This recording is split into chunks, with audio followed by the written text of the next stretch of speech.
I ain't got no clue, darling. Ah!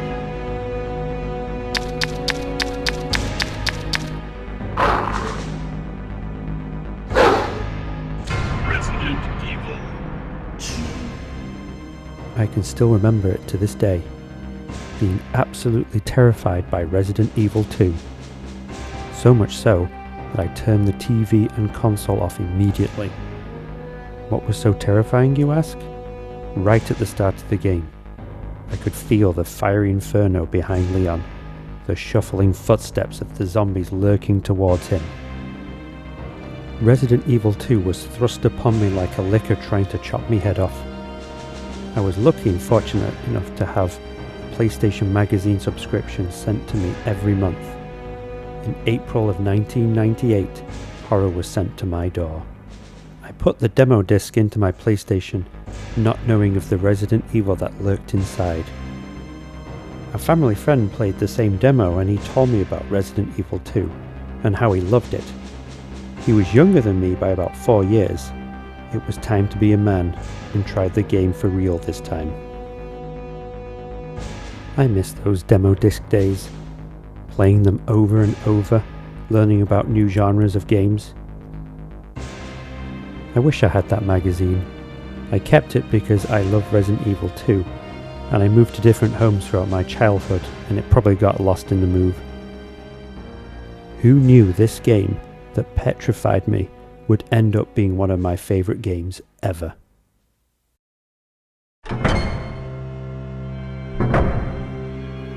Now, I'm not being biased since I'm from the UK, but I do prefer the European cover art. I like the simplistic black background with the thick red text. The white-faced monster looking straight at you is nothing short of intimidating. Will I have to face this creature in the game? That's what I thought when I saw this, and it still creeps me out a little bit today. I have the Platinum version here, and this is the UK equivalent of a discounted PlayStation game. The US has those bright green versions. Is that an American instrument? The North American cover is good, but not as good as the European cover. I am not a fan of the text presented here, and the creature is no way near as sinister as the white one, and this decision to slap this awful yellow promo thing takes away from the immersion. I get this was the way to entice the audience back then, but it's aged like milk. The remake for the PS4 is fine. I can't fault it or really sing its praise here. It does the job. The Japanese PS5 version is great. This zombie looks terrifying, smiling as if it is enjoying all the carnage and its latest fleshy meal. The light at the end of the hall here shows that your journey will be dark and scary. A good cover.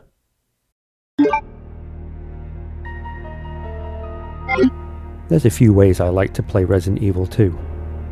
The Steam Deck offers excellent emulation and I can record footage and plonk it next to a cat. Also looks great on an OLED screen. The original PlayStation hardware paired with the CRT TV offers a nostalgia hit and it takes me back to the days of my youth. I've always loved the original PlayStation controller. I also like tank controls. It doesn't bother me at all. The movements of the characters are tactical because you have to carefully outmaneuver enemies to survive. The official PlayStation LCD screen is also great. Visually looks fantastic. You have to angle it just right to get the right amount of clarity. This is the Miyoo Mini Plus. It's a great little emulation powerhouse. It runs every gaming system up to PlayStation. It's a fun way to play Resident Evil 2. The sound is a little tinny, but it runs great. The PS Vita port is also a good choice. It just feels right to play it on this handheld. The original Resident Evil games are all available to purchase on the store for $6 each. There are also aspect ratios to tinker around with too.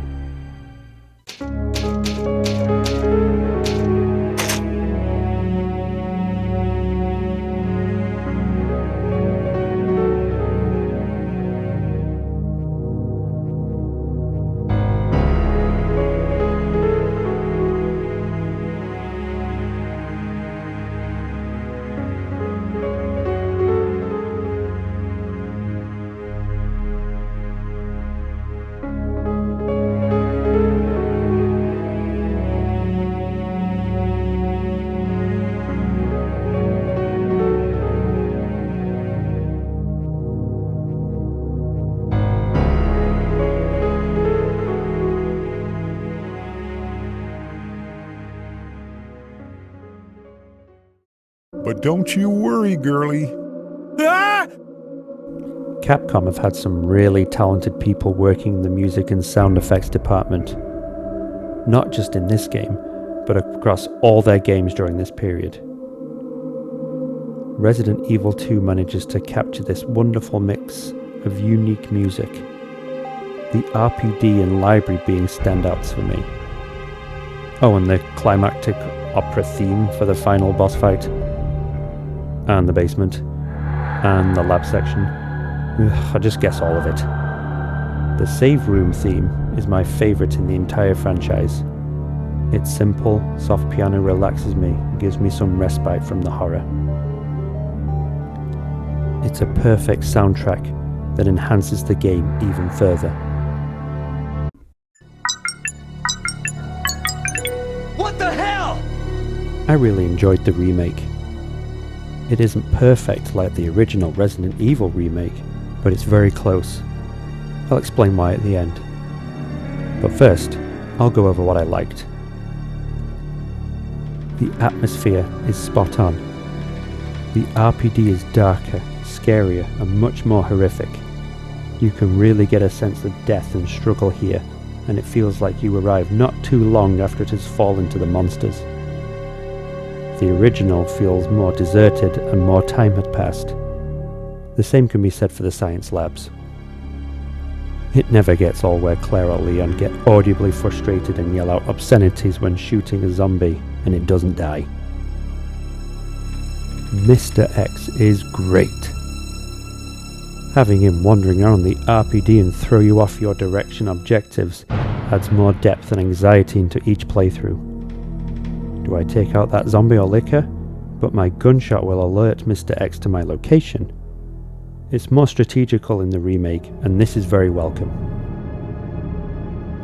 The character models and voice acting are all fantastic, and the RE engine overall is just great. The Hunk and Tofu modes are also welcome, fun little add-ons.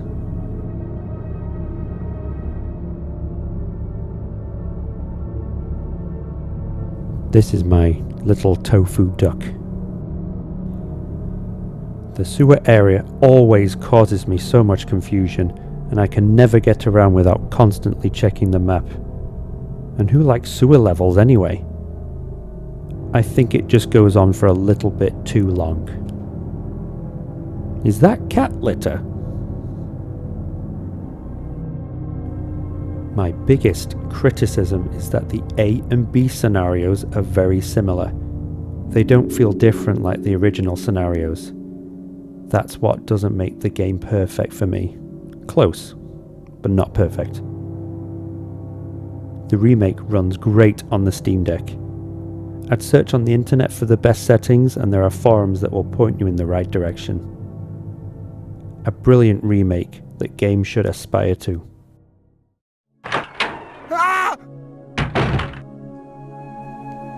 You can associate masterpieces with fine art, paintings, sculptures and statues for example. Combining the police station with an old art museum is such an interesting concept, a concept that I never tire of exploring, and I think it's a masterpiece of level design. You can feel that the police station had to diligently work around its original and rather impractical layout. Viewing galleries have now become places of interrogation, briefing and storage rooms. There's a sense of a busy life here before Leon and Claire came to the RPD. It's also a window into a time before the internet and computers. Only the fancy scientists got those. Police just used good old-fashioned clerical work to keep records and watch the news on big CRT TVs. A time I remember well. I never tire of exploring the Raccoon City Police Department. I've always loved the fixed camera angles. It presents a perspective that's laid out in front of you. It forces you to see that particular angle. Top-down shots, low and high angles create this sense of spooky perspectives to navigate. It's perfectly directed. Playing this at a younger age, I like the fact that some angles seems like there's some sort of monster watching you. Especially when Leon is being watched from outside this window. The pre-rendered backgrounds of this era ooze life. I'll always take a few seconds to study the intricate details. Apparently this is Mr. Bean's Mini? I don't think it's confirmed by the developers as far as I know, but it's the same colour and Mr. Bean was all the rage in the 90s, so I like to think so. I also have massive respect for Claire. She has to take care of a child in a monster-ridden city and have another antagonist, Chief Ines, to wrestle with. Leon just falls in love with a more than capable mysterious agent. I do enjoy Leon and Ada's story and how Leon is naive yet likeable to Ada, and that she has a heart deep down despite her profession. Leon just wants to do what's right. Playing Resident Evil 2 again was like revisiting a fond childhood memory. I used to play this game with my friend almost every weekend. We'd go to each other's houses and I'd just bring the memory card. I remember completing the game and it feeling like we'd achieved some sort of historic and monumental feat. Then we'd try and speedrun and get an S grade, which we did of course. And when I played it at home, my brother would play Roller Coaster Tycoon and I'd play Resident Evil 2. We would keep each other company. Every single time I play as Leon, I, without fail, shoot these two zombies with the upgraded Magnum and have the recoil blast me back. Never gets old. Enjoy.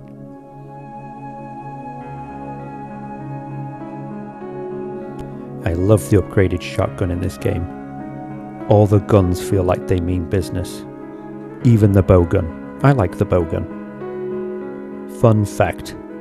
The sound effect for the upgraded shotgun is the same as the shotgun in Devil May Cry. Playing Resident Evil 2 to record footage reminded me why I love video games.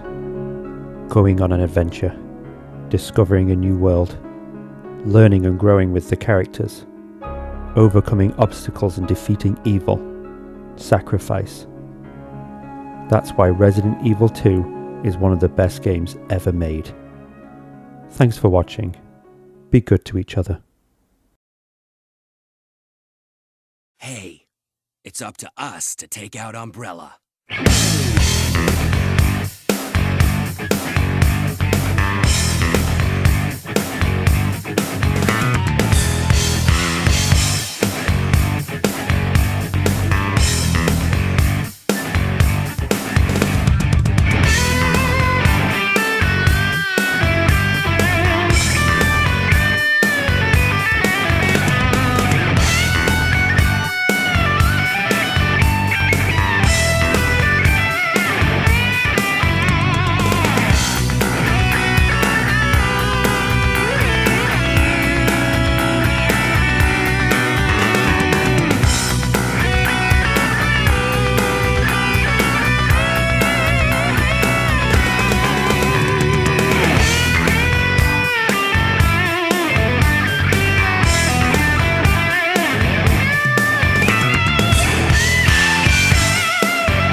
thought you were another one of those zombies.